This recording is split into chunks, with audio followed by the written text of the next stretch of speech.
Welcome to Rare Connection, where we shine the light on rare diseases, connect connect patients and families, and work to educate medical professionals. Um, when Melissa's son was born, doctors quickly realized something was wrong, but they don't, but they couldn't give her answers. It wasn't until genetic testing revealed a chromosomal deletion and trisomy um, that the pieces started to fall into place. With diagnosis no one could name, a medical and a medical journey filled with complex challenges, cleft palate, congenital heart defects, Pierre Robin sequence, and more. And Melissa became more than just a mother. She became an advocate, a researcher, a relentless fighter, and a healthcare system in a healthcare system that often failed families like hers.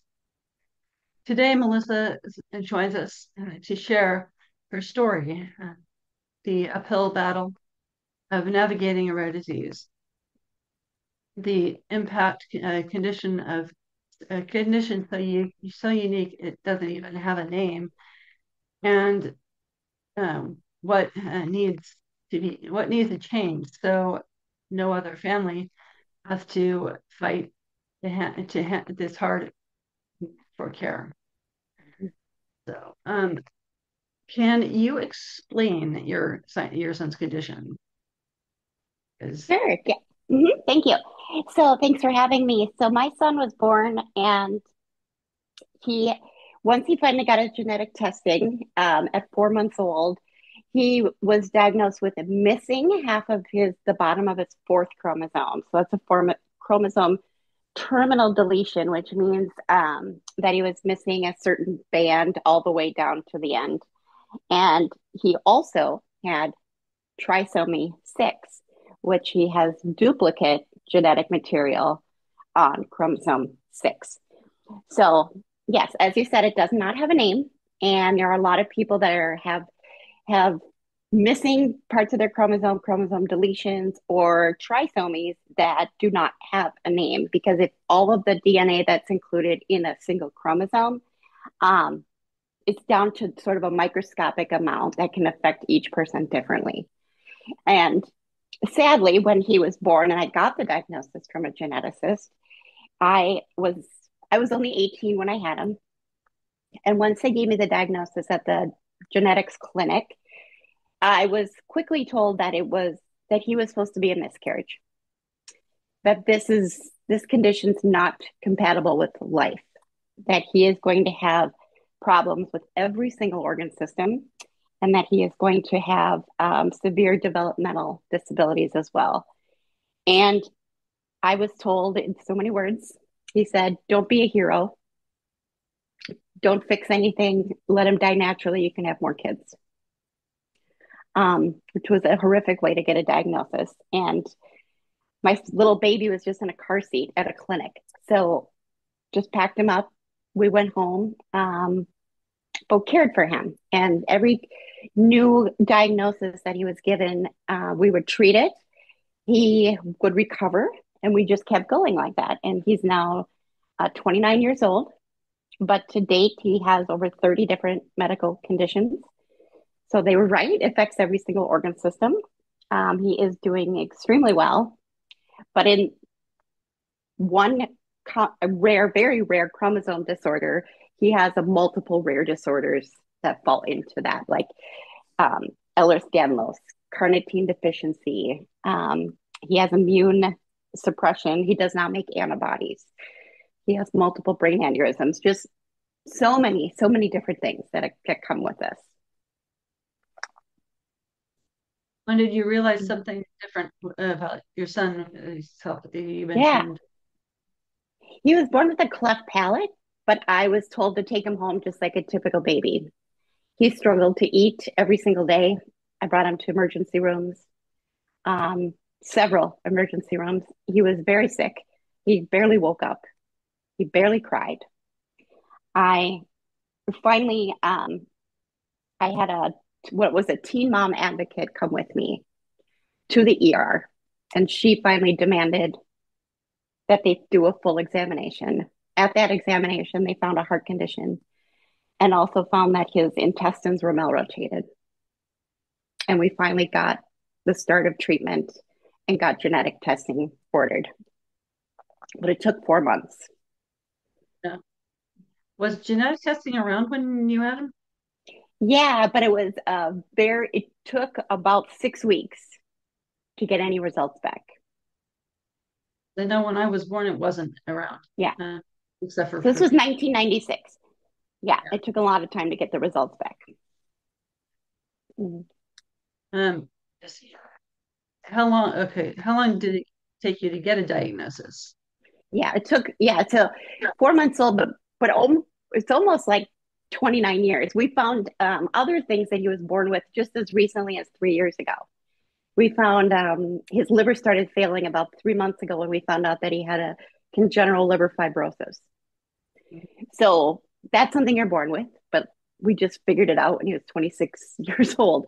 So we're still getting diagnoses because Yeah, of this chromosome deletion. Yeah. it's not uncommon for a rare disease patient to have multiples. I Right. don't with close to the same amount as you have. Mm-hmm. Yeah. And I had to learn something because then when you have this many conditions, you have, he has 13 specialists involved, and everyone wants to have their own treatment plan. Those treatment plans don't work with the other treatment plans from other specialists. And all of these things and working with the medical system is why I had to kind of write my book, because there wasn't a book that was out there. And I looked. I wanted to hear about what other people were going through, all the way from just clinic appointments to hospitalizations to how to work medical records and home care and long-term care, everything. And I couldn't find that anywhere. Mm-hmm. Yeah, I'm actually a home care worker. So Okay, great. You probably love, because I talk a lot about how home care is like um, designed right to help, but in reality, it's more like the home care staffing is not at all adequate. The pay is so low that it's like it's very hard for people that work in the industry that love it to actually make it a career. Like reimbursement rates, all those types of things. Yeah. it works for me because I'm on Social Security disability. So it's Okay. every time they raise the amount, I have to lower my hours. See? So Well, yeah, that's part of it too, though, right? Is you get help, government help for disabilities, but then that's where my son is at now that he's an adult. Um, but you can't live and do the things you want to do, because if you want to work and things, just to keep yourself busy, to keep your mind busy and stuff, it'll cut down on your benefits, right? yeah, Mm-hmm. volunteer or under the table. Yeah, Yeah, right. Mm-hmm. And then you're always just dealing with, the difficulties of navigating Medicaid, Medicare, all of those things that constantly changing. yeah. Mm-hmm. How long did it take you to get a diagnosis? Yeah. So yeah. I mean, again, it was his whole life of getting new diagnoses. So, what was the process like with the when with your with the genetic with the chromosome? Yeah. And then it was that when they gave you the diagnosis, they couldn't give you any information about it. So I went to see genetic counselors, and but they still didn't have the information. And again, this was back in 96, but really they still don't have the information now. Um, so and it's hard to provide the information because again, it's those chromosomes are are so unique that if somebody is missing more bands in their chromosome, their condition could look a lot different. Yeah, Mm-hmm. that's the reason why I'm doing this podcast is because Yeah. of the lack of information. Mm-hmm. Um, There is uh, significant lack. And then you're anything like you go into, especially, and I talk about this too, trying to get emergency care. I mean, you say that your child's condition doesn't even have a name.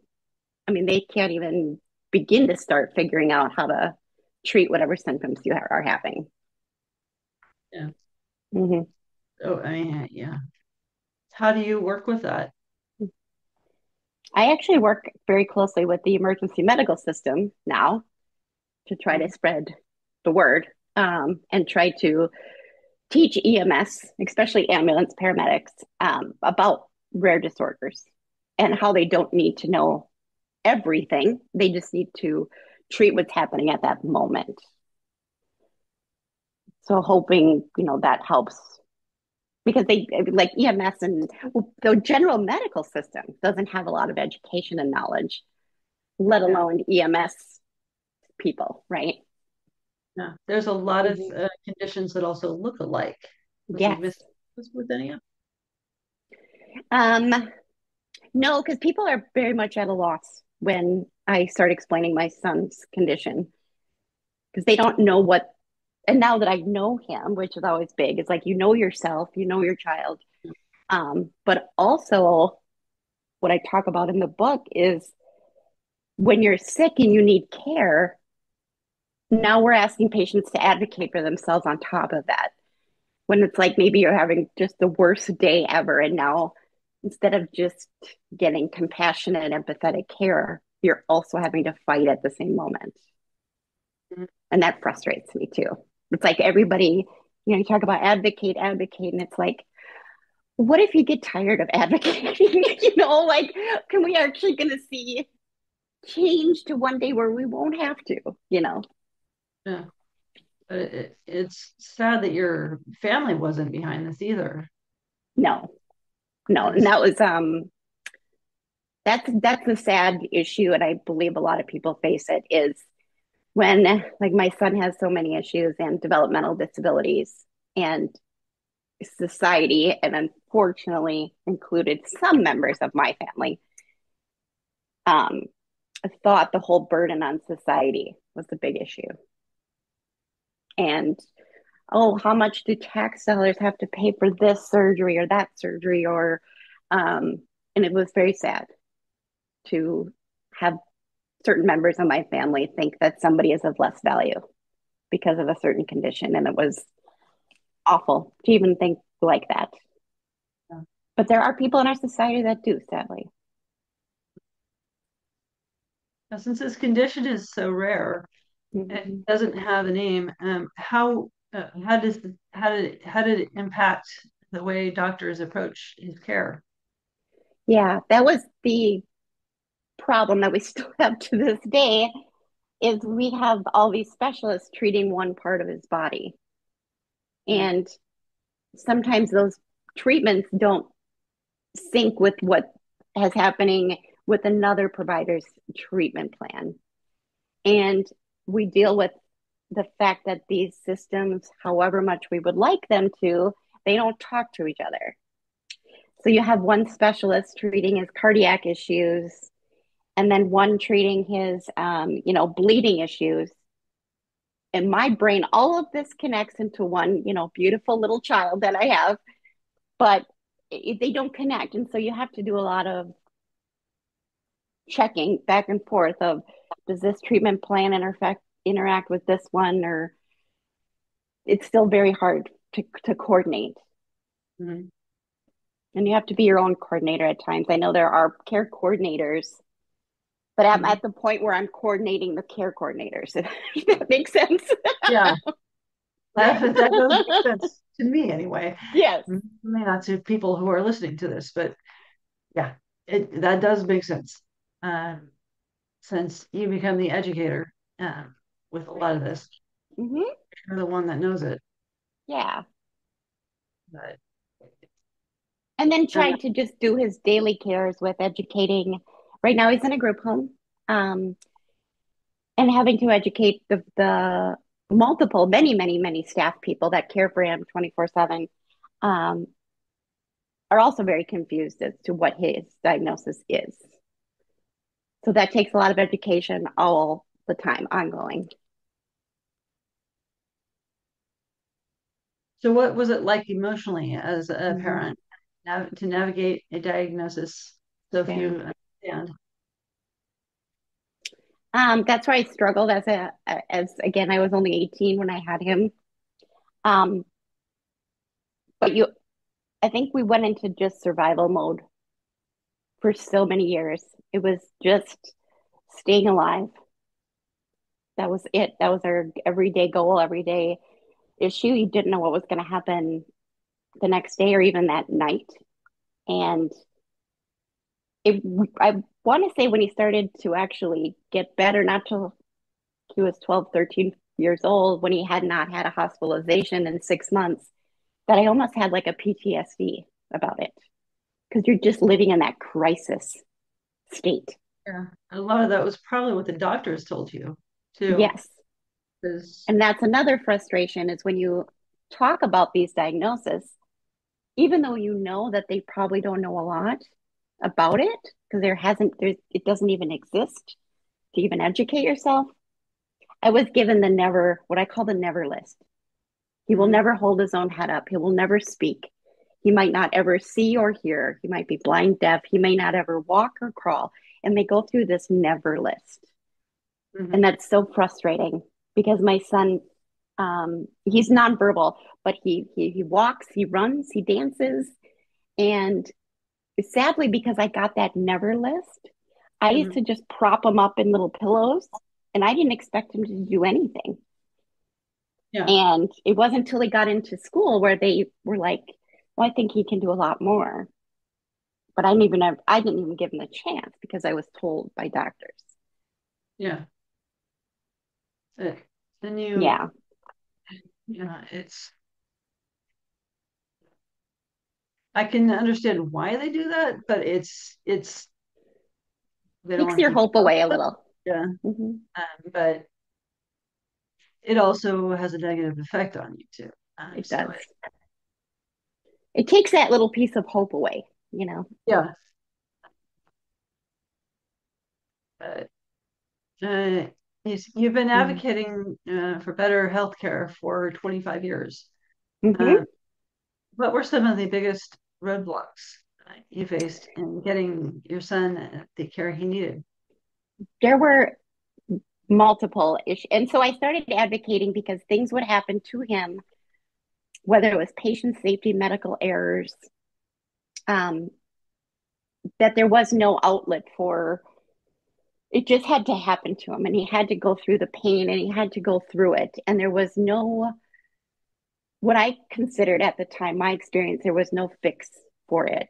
And so I started advocating. I got on my first advocating board at the local hospital when I was 19 because I wanted to be a part of the system, knowing my son was going to be in the healthcare system a lot. I wanted to have a voice. I wanted to make a difference. I wanted to make a change. So, whatever happened to my child, I didn't want to happen to anyone else. And so I needed to speak up. But again, Yeah. there's barriers. There's a lot of condition based support groups and condition based advocacy groups that we don't fall into. Mhm. Yeah. I'm gonna go back a little bit on this, but you mentioned that the care doesn't talk, the systems don't talk to each other, which is pretty common in hospitals. The medications, how do you handle that? I mean, when medications, do you have to check to see that medications aren't mixing with each other, or Yeah. I had to rely a lot on the pharmacy itself because, as I was saying before, that we had so many doctors prescribing different meds, and there was no complete med list for a long time. And now we're a little better with electronic health records. But it was very important for me to always have his medication list with me at all times. And even if my son had like a we always had a bag like ready to go in an emergency. And there was always a med list and always an up-to-date med list in that bag. Um, because again, it was this don't prescribe anything, especially like in an emergency situation that's gonna be a problem with the other medications that he's taking. But we Yeah, also have you to mentioned struggle that. with, yeah, and we struggle with some of these rare disease medications. They only Mm. come in one form, and my son is feeding tube dependent. So we deal with that. So it doesn't, if it needs to be in a liquid form, that's sometimes an issue. So we do have that. But there's like with rare disease medications, they don't prescribe them enough to make alternative versions of it. If that makes sense. Yeah. So we Yeah, struggle with that. Mm-hmm. yeah. I'm on one medication that just got to generics. Okay. Yeah. They're all in powder form. Yeah. Yep. So And then you it's, got to prepare it. Mm-hmm. yeah. And so I just mix it with lemonade and take it, but it's so bitter. Yeah. And the medications that, or the, and I still struggle with this every day is so my son can eat through his mouth, but it has to be the thickness of pudding. And he enjoys that. He enjoys eating his like boost or ensure is what we do. And he enjoys it. But like we struggle to get like thickeners. Like we Mhm. can't get the simple thickener like covered by insurance or anything else, and it's very expensive. Um, so things like that are still a struggle that you can't. Um, I want him to be able to enjoy those things in life if he wants to, and not just be. The assumption is, well, just put the food through the feeding tube, and it's like, yes, we could, but he likes it, he enjoys it. If we could just get the thickener, you know. Use something like yogurt. Yeah, we actually use baby oatmeal. We started that, which he really likes. Just the Gerber oatmeal cereal, and that actually works as a great thickener. Did you But we've work had with a to go around the yeah. Did you yeah, work with a speech therapist to learn how yeah, to? and they really didn't have a lot of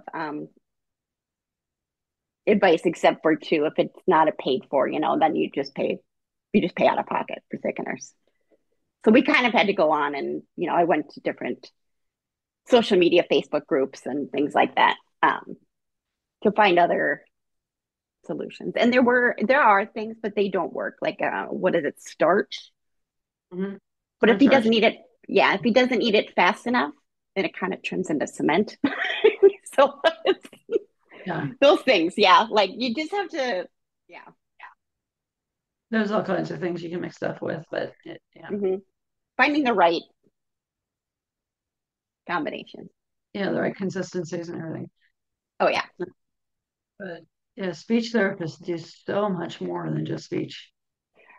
yeah. I know they helped a lot with my son's feeding issues, along with OT. But they did a Mm. lot. Yeah. Yeah, I remember going through stroke support groups. And, I mean, through my stroke rehab, and it was, I mean, I had everything from hmm occupational therapy, physical therapy, and speech therapy. And it was speech therapy that lasted the longest, and they did hmm like not only speech, but they also did mouth skills and checking and all. You name it, they did it. Yeah. But I always, because it's called speech therapy, you don't think about the other Right. thing.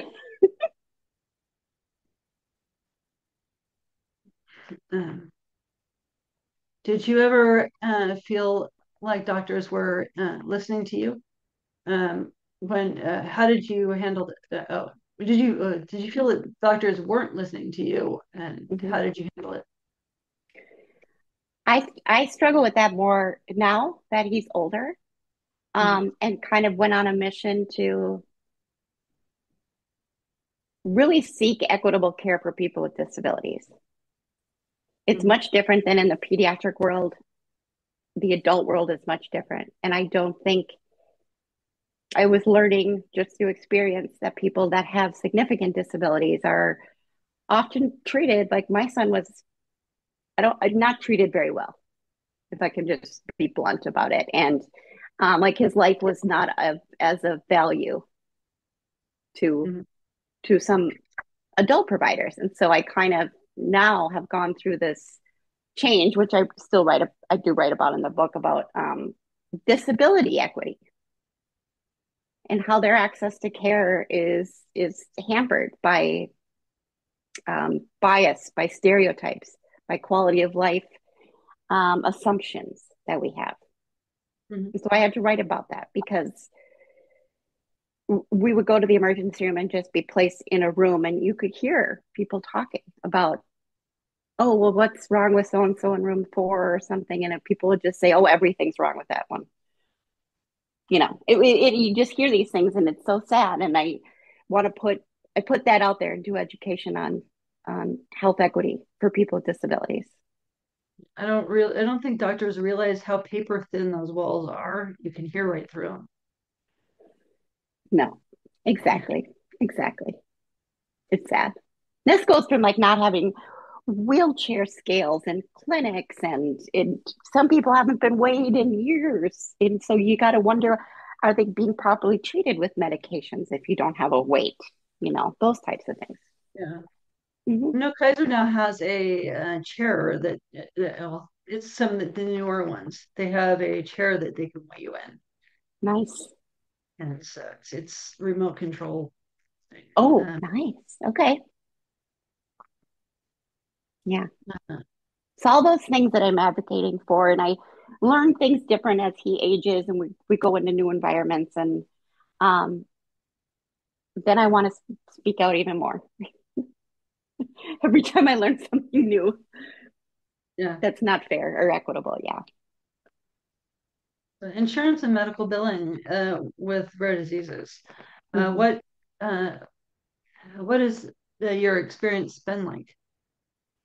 Um, that has not been so much of an issue being on, but he's on government programs like Medicaid, and there are things every year that get cut, right? That we're no longer covering, and especially in the realm of equipment. So my son needs his feeding tube equipment. He also has breathing equipment. At times he's needed orthopedic equipment, and that's the thing that changes. I want to say almost every other year, every third year, where all of a sudden you have cuts in home care, and it really affects your Yeah. day to day life Yeah. People extremely. don't realize that home care is paid for by Medicaid, Yeah, and yeah, and we're probably really going to have cuts to it this year because of mhm, the cut. yeah.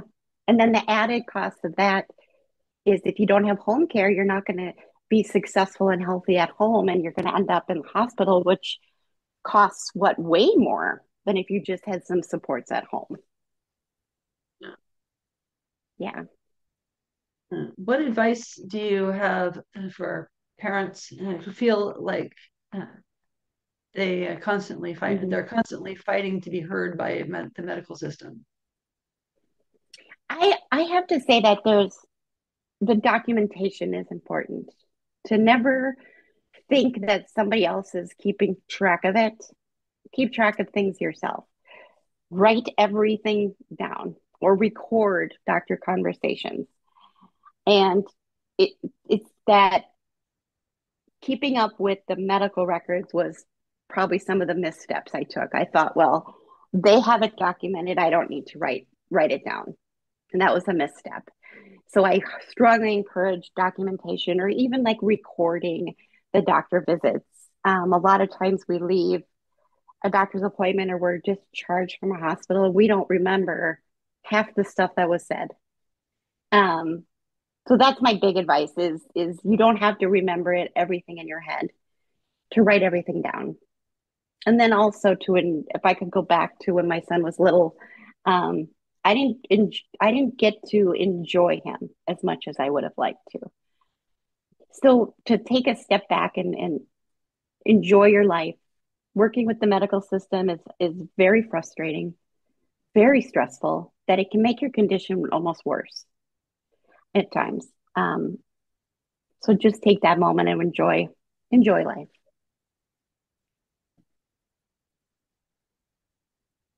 Um, Mm-hmm. I know your son. Okay, so getting into some nutrition stuff here. I know your son has a severe egg allergy. Mm-hmm. Have you had to make specific dietary changes for him? No, not so much because he's on his medical nutrition of just having Ensure. But we have had to focus on people around him because he has a contact allergy with eggs too. So if he were to even touch eggs, he would break out in hives. So there's everywhere he's been in school. My son doesn't speak; he's nonverbal. So everywhere in his school environments, there's just been big signs everywhere. No eggs even near him. You have to carry an EpiPen? Yes, yeah. Which we've never had to use, but he's had one his yeah almost his whole life. Do you think medical professionals understand the role nutrition plays in managing complex conditions like this? Um, no, I I I want to say that there's been a lot of struggle with, and I want to kind of say more on the feeding tube side is that it doesn't get discussed a lot. If you have a feeding tube that's sort of a fail safe for people, when like why aren't we exploring the opportunity to um, introduce other types of foods, like things that can be blended and put through a feeding tube? We often don't. That's not like an option. Um, but it's those things that if you're equipped, like you're reliant on like a feeding tube situation, it's almost like medical nutrition isn't even discussed when it could be beneficial. How do you feel about policies like the Medical Nutrition Equity Act? What would it Mm-hmm. have helped your son in his son's case? Mm-hmm. I don't know that my son specifically it would have helped, but I guess I don't even know. I wouldn't know, right, if it would help him. I'm glad it's there and as an option. I think that it's something that we don't look at enough when it could have a good impact and benefits. Yeah. So to fill people in, because it's been a while since I've talked about Mm-hmm. this, but the Medical Nutrition Equity Act would mandate that medical foods, formula, and vitamins are covered nationwide. And Mm-hmm. currently, it's varies state to state. Um, Mm-hmm. and some places they have some state in Oregon. We're lucky enough to have both food and formula covered um, since 2007, at least. The but there's places like some states will cover only children, leaving Mm-hmm. adults to fend for themselves because these are known as childhood conditions. Um, most of us still see a pediatrician. Um, uh, these are uh, um, some have a budget, some Mm-hmm. it's everything. Some not covered at all, and so it's you're spending your house payment for Mm-hmm. medical foods and formula. Formula alone can be $500 a month. So it's Mm-hmm. outrageous what they cost. But and then anything you find that's medical is about 3 times the price of anything in the grocery store. Mm-hmm. And sold as durable medical equipment, so it doesn't make sense. So No. every once in a while, I'll get somebody out, saying, "Oh, you owe 20% on this. Did you check the nutrition benefit under the under the durable medical equipment? Mm-hmm. There is one." Okay. Um, what's your advice for other parents who are just Mm-hmm. starting out, are just starting this journey? Yeah.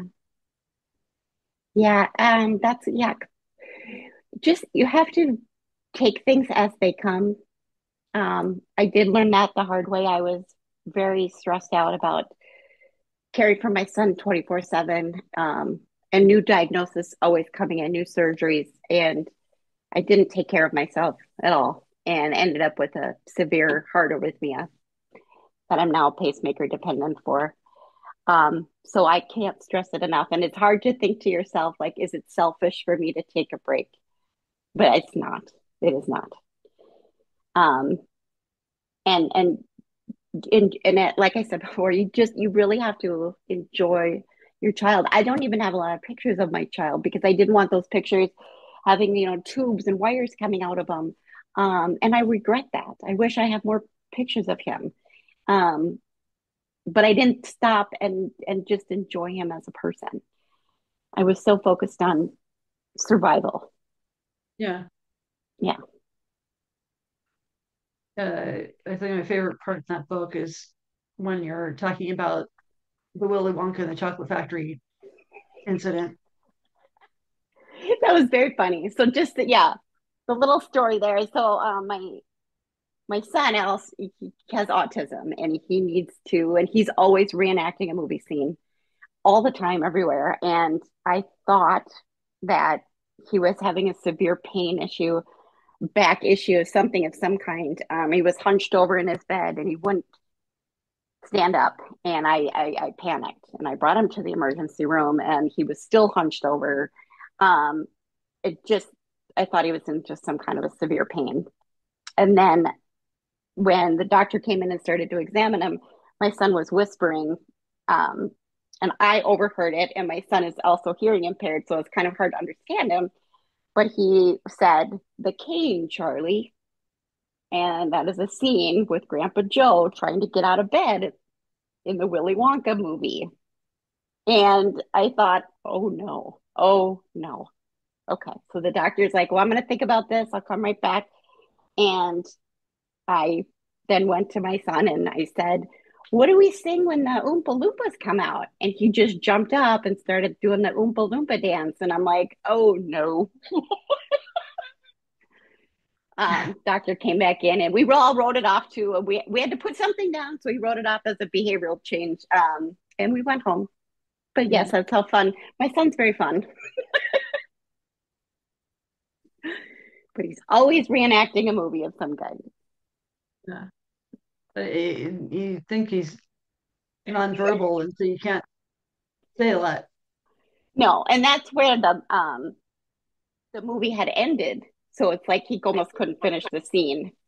He was stuck in that position because the movie had shut off. Yeah. So now we always think first, like, what movie has he been watching lately? And try to make that connection first. But he is full of personality. I've found that I've actually had done a podcast with one other nonverbal person, and Mm-hmm. I found that they can talk, but they don't understand what they're saying. Mm-hmm. Yeah. How do you communicate with your son? So he's really good at yes and no and asking him questions. He'll definitely tell you yes or no. The issue has been more with trying to teach the his group home staff Mm. how he communicates and how certain things make him very frustrated. And he does a few signs, but mainly it is asking him questions. And so that has been a lot of training to say this is, if he's happy when he's doing this or this or this. And if he's upset or if he's standing by the door, that usually means, he needs to go to the bathroom. Or if he's standing at the table, it means he's hungry. So it's just these mannerisms. And I think you mentioned once in the book that he was signing thank you. Does he know sign Yes, language? he always says thank you to everyone, no matter if they could have just opened a door and he's thanking them. He loves thank you. He does more. He does eat, water. Yeah, about 15 or so Mhm. signs. Mm-hmm. Have you put him through a sign language class? No, because he more just mimics people. So it was very difficult he would just sign whatever you were signing. He didn't realize there was Yeah. an action attached to it. So he mimics people and just copies what the person in front of him's doing. So it's hard. We tried pictures. Mhm. A lot of people with autism use a picture system, but he just loved looking at the pictures. He didn't realize he needed to make choices. Yeah. Yeah. What advice? Oh, so how um, how can listeners support advocacy efforts and for families and dealing with rare and Mm-hmm. undiagnosed conditions? Um, I think it's more of educating yourself on the issues that are out there. That's what I always, something would happen. Then I would realize, okay, now we need to advocate for X, Y, and Z. It was things that were happening in front of me, and then had to educate myself on the issues and why those issues are like that. And that's what I talk about a lot in my book is I give my son's experience and his story, but then I also share about why the healthcare system is designed like that and then possibly what we could do to change it. But I think you really have to know how your government works. I didn't know. I knew the basics, but I didn't know everything. I didn't know what senators were responsible for. I didn't know any of that and really had to educate myself. How did you educate yourself? We actually had a program through the Council of Developmental Disabilities here in Minnesota, and Mhm. they have a Partners in Policy Making course that was every weekend. I want to say for about 10 weeks, and it's a full weekend, start morning to night, and you learned everything about how to advocate for yourself. And it was half family members of people with disabilities, and then half were self advocates as well. That was probably the best program I ever took Yeah. to be effective. Yeah. Um, Mm-hmm. so let's see. I thank you for joining us today on our connection. I have just want to thank Melissa for joining us today. Um, be sure to pick up her book. It's called Who Cares? Was it Who Cares? Who And cares? The real patient experience. yeah, and it's available on Amazon. And the Um, Audible version is coming out in May. So if people want to wait for the Audible version. yeah. So you can check out the podcast on YouTube and also on other audio stations. It is on pretty much all of them. Most popular is Spotify right now. The Reconnection is also on Facebook, LinkedIn, and on Twitter or X, as it is now known. And um, if you or someone you know is struggling, please reach out for help. You can reach the National Suicide Hotline at 988. You can either text or call 988 for the Suicide and Crisis Lifeline. Um, and Thank you for joining us, and I'll see you next time on Reconnection.